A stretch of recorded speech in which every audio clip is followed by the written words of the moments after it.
देखो first question जो मेरा रॉन्ग है वो ये है कि इसमें बोल रहा है when a capillary tube is dipped in a liquid तो कैपिलरी राइज कर रहा है H1। अब कह रहा है कि उसके इनर सरफेस पे कोट कर दिया गया किससे, वैक्स से। उनके इनर सरफेस पे कहीं ना कहीं कोट कर दिया गया वैक्स से। तो यहाँ पे ये याद रखना है कि जब भी हम लोग कोटिंग करेंगे, वैक्स की कोटिंग करेंगे, क्या करेंगे, वैक्स की कोटिंग करेंगे, तो थीटा जो होगा वो इंक्रीज करेगा। तो कॉस थीटा तो हमारा डिक्रीज करता है, तो वहां पे हाइट भी डिक्रीज करेगा। इसी वजह से हमारा जो पहला वाला H1 था वो ज्यादा होता है H2 से। ठीक है, पहला क्वेश्चन ये था। उसके बाद है आपका फोर्थ क्वेश्चन, जिसमें बोला गया है कि एक यूट्यूब बेस लेंथ है, ठीक है, बेस लेंथ है, फिल्ड किया गया है विद इक्वल वॉल्यूम, वॉल्यूम्स इनके इक्वल है, ये बता दिया गया है कि वॉल्यूम इक्वल है। ठीक है, टू लिक्विड ऑफ डेंसिटी, एक की डेंसिटी 2 रो है, एक की डेंसिटी रो है, और ट्यूब को एक्सेलरेट किया जा रहा है विथ हॉरिजॉन्टल एक्सेलरेशन ए।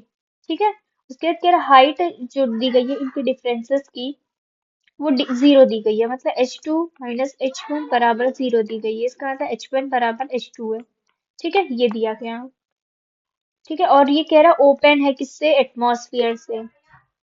तो अब हमें सिंपल सा पहले इक्वेशन निकालना है इसका। तो हम क्या करेंगे, अ, इस वाले में इस वाले लिम्प में आपका पी नॉट आएगा प्लस 2 रो जी एच आएगा। इस लिम्प में क्या आएगा, P naught rho g h, और साथ में आपका इस ए का मतलब 2 रो और L/2 कितना, हाफ इसका, ठीक है, हाफ इसका और हाफ इसका, मतलब 2 रो L/2A प्लस रो L/2A। यहाँ से हम लोग H निकाल लेंगे, 3AL/2G आ जाएगा। ठीक है, ये याद रखना है। मतलब जिस तरफ एक्सेलरेशन रहेगा ना उस तरफ ही हम लोग ये इसको ऐड करेंगे, उसी लिंक में इसको ऐड करेंगे। Get that? ओके। उसके बाद आपका है 11th क्वेश्चन, जहाँ पे आपको दिया गया है कि ये पोटेंशियल एनर्जी दिया गया है। ठीक है, पोटेंशियल एनर्जी इतना दिया गया है। तो F इज इक्वल टू हम जानते हैं minus D you by D x होता है। F क्या आ जाएगा, -8 sin 2x आ जाएगा। A कितना आ जाएगा, F अपॉन एम, एम की वैल्यू दी गई है 1 किलोग्राम, तो ये आ जाएगा A। और यहाँ पे बोल रहे हैं स्मॉल ऑसिलेशन, क्या बोल रहे हैं, स्मॉल ऑसिलेशन। स्मॉल ऑसिलेशन में आपका जो sin 2x होगा वो 2x के ही बराबर होगा। तो यहाँ पे क्या आ गया, A is equal to 16 - 16 x आ गया, कितना आ गया, -16 x आ गया। हम जानते हैं A इज इक्वल टू क्या होता है, -kx होता है। K की वैल्यू क्या आ गई, 16 आ गई। M की वैल्यू हमें पता है 1 है, और T is equal to 2 pi under root m/k होता है। तो M की वैल्यू 1, K की वैल्यू 16। तो यहाँ से टाइम आ जाएगा आपका, ये क्वेश्चन हो गया। उसके बाद है आपका 13 क्वेश्चन, जिसमें क्या कह रहा है कि जो मोशन है of oscillating liquid column in a YouTube, वो मतलब उस वो कैसा क्या होगा। सबसे पहले तो जो यूट्यूब का फॉर्मूला होता है वो होता है T is equal to 2 pi under root m/a rho g, यही होता है, a रो जी होता है। मास को हम लोग क्या लिख सकते हैं, density into volume, density density cut जाएगा। इसका मतलब क्या हुआ कि वो डेंसिटी पे डिपेंडेंट नहीं है। इसका मतलब वो एसएचएम कर रहा है, क्या कर रहा है, एसएचएम कर रहा है,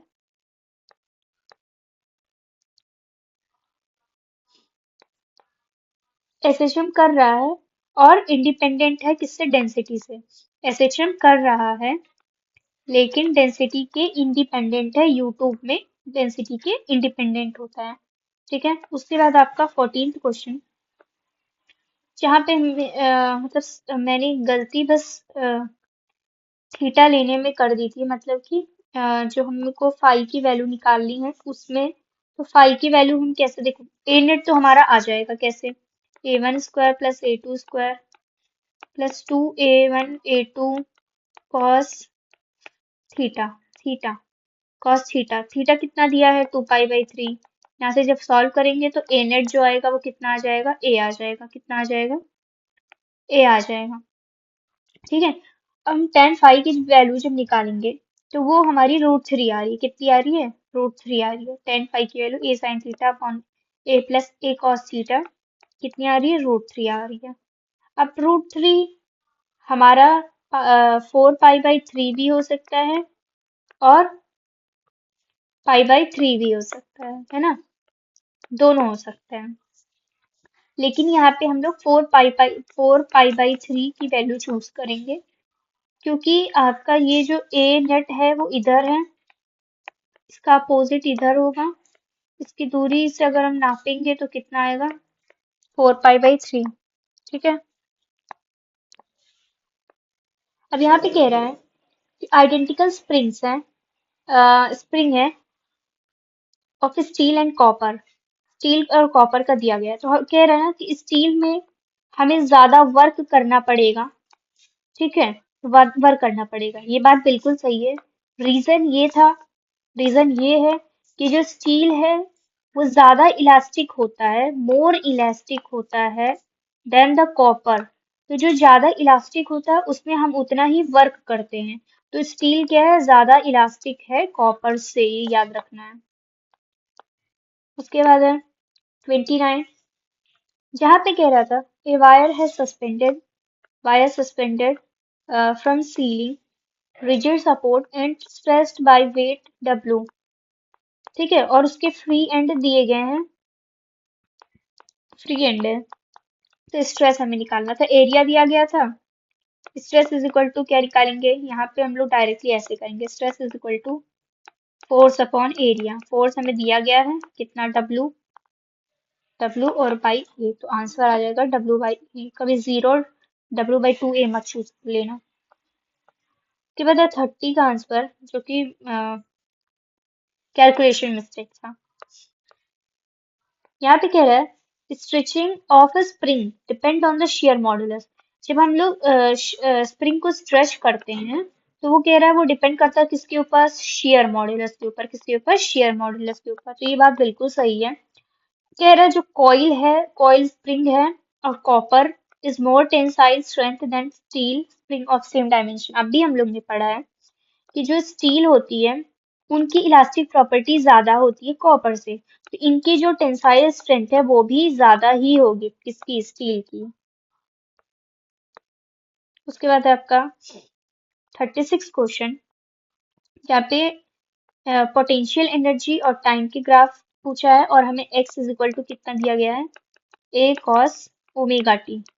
तो हम लोग यहाँ से तो ये E और T के पोटेंशियल एनर्जी और टाइम के बीच का ग्राफ तो इस तरीके से निकालेंगे कि पोटेंशियल एनर्जी हाफ के एक्स स्क्वायर होता है और ये कॉस ओमेगा टी, मतलब यहाँ से आपका वो चालू होगा, क्या, आपका ग्राफ जो है वो इधर से चालू होगा, कॉस का यहाँ से चालू होता है।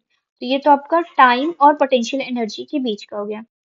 अब हमें एम्पलीट्यूड और पोटेंशियल एनर्जी के बीच का ग्राफ चाहिए। हमेशा जो यू शेप का बना है, पोटेंशियल एनर्जी और एक्स के बीच का ग्राफ, एनर्जी और एम्पलीट्यूड के बीच में अगर ग्राफ बनाया जा रहा है तो ये यू वाला शेप जो होगा वो पोटेंशियल एनर्जी का होगा। कैसे, यहाँ पे देखा जाएगा पोटेंशियल कब मिनिमम होगा, जब एक्स 0 होगा, तो पोटेंशियल मिनिमम जब एक्स 0, पोटेंशियल मैक्सिमम जब एक्स बराबर ए, या तो -a या तो प्लस है। ठीक है।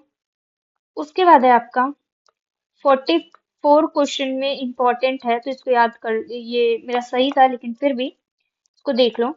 कह रहा है एक ऑसिलेटिंग स्प्रिंग मास सिस्टम है, स्प्रिंग लगा हुआ और ये मास लगा हुआ, इसके अंदर सैंड भरा गया, क्या भरा गया, सैंड भरा गया। अब कह रहा है ये सैंड ना लीक करने लगा है, मतलब बाहर निकलने लगा है। इसका मतलब सैंड कम, मतलब निकल रहा है, तो मास, मास डिक्रीज हो रहा है या तो आई डिक्रीज हो रहा है।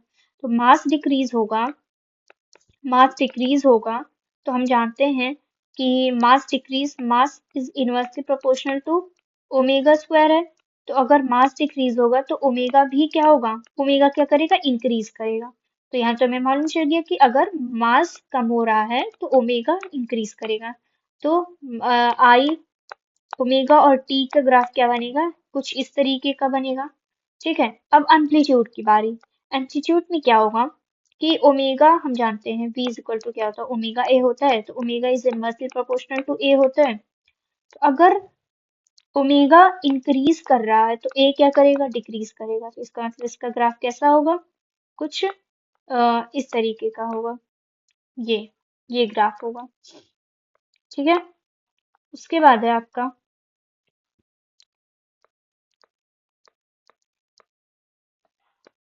हाँ,